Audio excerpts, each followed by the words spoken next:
ఓం నమో నారాయణయ్య. ఈరోజు ఆషాఢమాసం పవిత్రమైన ఏకాదశి. ఈ సందర్భంగా మనం శ్రీ బ్రహ్మశ్రీ అల్లంరాజు శ్రీనివాసరావు గారు చెప్పిన ఒక అద్భుతమైన వేదాంత భావాన్ని మనం అర్థం చేసుకుందాం. శాంతాకారం భుజగశయనం పద్మనాభం సురేశం విశ్వాధారం గగన సదృశం మేఘవర్ణం శుభాంగం లక్ష్మీకాంతం కమలనయనం యోగి హృద్యానగమ్యం వందే విష్ణుం భవభయహరం సర్వలోకైకనాథ్. నారాయణాయ నలినాయతలోచనాయ నామావశేషిత మహాబలివైభవాయ నానాచరాచర విధాయక జన్మదేశనాభీపుటాయ పురుషాయ నమః పరస్మై. ఆస్తిక మహాశయులకు, భగవద్భక్తి పరాయణులకు, ధర్మకార్య తత్పరులకు, తత్వ జిజ్ఞాసువులకు అందరికీ నా అభివందనాలు. మనం ఒక మహాయజ్ఞాన్ని తలపెట్టి ఆ యజ్ఞకర్మను నిశేషంగా నిర్వహించడానికి ఇక్కడ సమావేశమయ్యాం. యజ్ఞం అనేది 4 విధాలు. 1 విధి యజ్ఞం, 2 జపయజ్ఞం, 3 ఉపాంశు యజ్ఞం, 4 మానస యజ్ఞం. ఈ 4 మొదటిది శరీరానికి పని పెడుతుంది, 2వది వాక్కుకు పెడుతుంది, 3వది కూడా వాక్కుకే సంబంధించినది. జపము ఉపాంశు 2 కూడా వాక్కుకు చెందిన యజ్ఞాలు. పోతే 4వది మానస యజ్ఞం, అది మనస్సుకు సంబంధించింది. మనకున్నవి 3 కరణాలు. మనమా కర్త, మనకున్నదా కరణం, మనం చేసేదా కర్మ, దానివల్ల కలిగేదా ఫలం, అనుభవించేదా మళ్ళీ మనమే. కర్త దగ్గర నుంచి కర్త దగ్గరికి చేసే ప్రయాణమే ఇదే చక్రం. కర్త, కరణం, కార్యం, ఫలం. మనం ఏది చేసినా మన కరణాలతో చేస్తాం. కరణం అంటే ఉపకరణం, ఉపకరణం అనంటే సాధనం. మనకేదో ఒక సాధనం లేకపోతే ఏ పని సాగించలేం. చేయాలని ఎంత సంకల్పం ఉన్నా చెయ్యలేం. ఆ కరణం అనేది ఉంటే మాత్రం దాని బలంతో ఎంత గొప్ప కార్యమైనా సాధించటానికి ఏమాలాంటి సందేహం లేదు. ఆ కరణాలు ఈ 3. వీటికే త్రికరణాలని పేరు. మనో వాక్ కాయ. ఇందులో కాయం కంటే వాక్కు ప్రశస్తం, వాక్కు కంటే మనస్సు సర్వోత్తమం.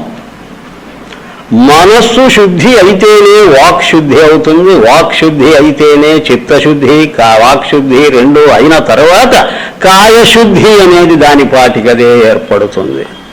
కనుక అన్నింటి లోపల అత్యుత్తమమైనది మానవుడి మనస్సు. మననాత్ త్రాయతే ఇది మంత్ర అన్నారు. మననం చేస్తే నిన్ను అంటే కాపాడుతుంది కాబట్టి దానికి మంత్రమని కూడా పేరు వచ్చింది. నమశివాయ అనేది మంత్రం. అది జపం చేస్తూ పోతే నీ మనస్సు శుద్ధి అవుతుంది, ఏకాగ్రమవుతుంది. చివరకు ఆ సాయుధ్యాన్ని కూడా పొందటానికి తగిన యోగ్యత సంపాదిస్తుంది, ఆ శివ సాయుధ్యం. అలాగే ఓం నమో నారాయణాయ అనే అష్టాక్షరి జపిస్తూ పోతే ఆ చిత్తశుద్ధి వల్లనే నీకు ఆ నారాయణ సాయుధ్యం కూడా ఎప్పటికైనా లభిస్తుందని మనకు హామీ ఇచ్చారు మహర్షులు. అంచేత మానవుడంటే వాడి మనస్సే. మనసు ఉండటం వలనే మనం మనుజ అయ్యాం. మొట్టమొదటి మానవుడు మనువు. మను సంతానం అనుకుని మనకు మనుషులని, మానవులని, మనుష్యులని 3 పేర్లు వచ్చాయి. మను అనంటే మననం చేసే స్వభావం ఉన్నవాడని అర్థం. మననమనగా ఆలోచన, భావన. అది ఎంత దూరమైనా పోతుంది. ఇటు ప్రపంచాన్ని గురించి చేసిన అది ఆలోచనే, పరమాత్మని గురించి చేసిన ఆలోచనే. ఈ 2 ఆలోచనలకు ఇహము పరము ఈ రెండింటికి కూడా మూల కారణం మన మనస్సే. ఆ మనస్సు అనే ఆయుధాన్ని మనం బాగా పదును పెట్టుకోగలిగితే దాని చేత ఏ కార్యమైనా సాధించవచ్చు. కనుక ఈ 4 యజ్ఞాల్లో కూడా మానస యజ్ఞమే గొప్పది. ఆ మానస యజ్ఞానికే మరొక పేరు జ్ఞానయజ్ఞం. నహి జ్ఞానేన సదృశం పవిత్రమిహ విద్యతే అంటున్నది భగవద్గీత. జ్ఞానంతో సమానమైనది మనం సాధారణంగా ఏమనుకుంటాం, ఎక్కడో వైకుంఠంలో విష్ణువు ఉన్నాడు, ఆయన ఈ ప్రపంచాన్ని సృష్టించాడు, మనం ఇక్కడ ఉన్నాం, దేవుడు అక్కడున్నాడు. కానీ వేదాంతం ఇంకా లోతుగా చెప్తుంది. విష్ణువు విశ్వాన్ని తనకు వేరుగా సృష్టించలేదు, విష్ణువే విశ్వంగా కనిపిస్తున్నాడు. విష్ణు అనే మాటకు అంతటా వ్యాపించి ఉన్నవాడని నాకు అర్థం ఉంది. అట్లాగే మనకు కనిపించే ఆకాశం, భూమి, నదులు, పర్వతాలు, మనుషులు, జంతువులు అవన్నీ కూడా పరమాత్మకు బయట ఉన్న వస్తువులు కావు. ఒకే బంగారం అనేక ఆభరణాలుగా కనిపించినట్టు, ఒకే సముద్రం అనేక అలలుగా కనిపించినట్టు, ఒకే పరమాత్మ ఈ సమస్త విశ్వంగా కనిపిస్తున్నాడు. అయితే మనం ఎవరం? నేను ఈ శరీరం అనుకుంటున్నాం. శరీరానికి జ్వరం వస్తే నాకు జ్వరం వచ్చింది అంటాం. మనసులో బాధ కలిగితే నేను బాధపడుతున్నాను అంటాం. కానీ శరీరాన్ని గమనిస్తున్నది ఎవరు? మనసులో వచ్చే ఆలోచనలు చూస్తున్నది ఎవరు? శరీరం మారుతుంది, మనిషి ప్రతి క్షణం మారుతుంది.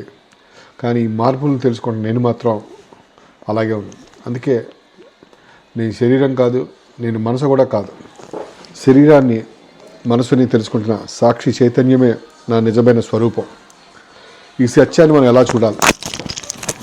ఎందుకంటే చూస్తున్న కళ్ళతో ఆయనే ఉన్నాడు, ఆలోచిస్తున్న మనసులోనే దేవుడే ఉన్నాడు, చూసేవాడు, చూడబడేది, చూసే శక్తి 3 ఆయనే.